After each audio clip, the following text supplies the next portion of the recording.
গ্রামের মানুষ বলে চাঁদ উঠলে বন পথে কারো যাওয়া উচিত না, কারণ রুম নাম্বার 103-এর দিকের জঙ্গলে নাকি এক অদ্ভুত ভেলিয়া ভূত ঘুরে বেড়ায়।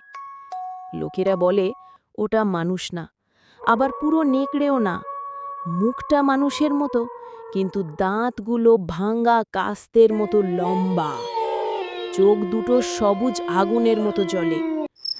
একদিন রাত 2টো রাহুল মোটরসাইকেলে ফিরছিল। হঠাৎই রাস্তার ধারে দেখতে পেল একটা ভাঙা লাল রঙের লণ্ঠন জ্বলছে, আর পাশে বসে আছে একটা অদ্ভুত ছায়া।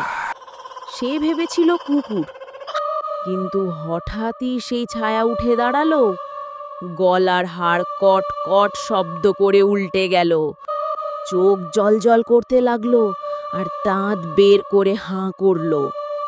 রাহুল বুঝে গেল এটা মানুষ না, এটাই সেই ভেড়িয়া ভূত।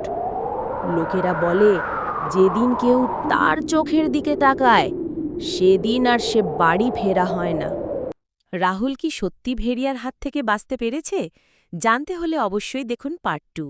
আর ভিডিওটা ভালো লাগলে লাইক দিতে আর চ্যানেলটি সাবস্ক্রাইব করতে ভুলবেন না।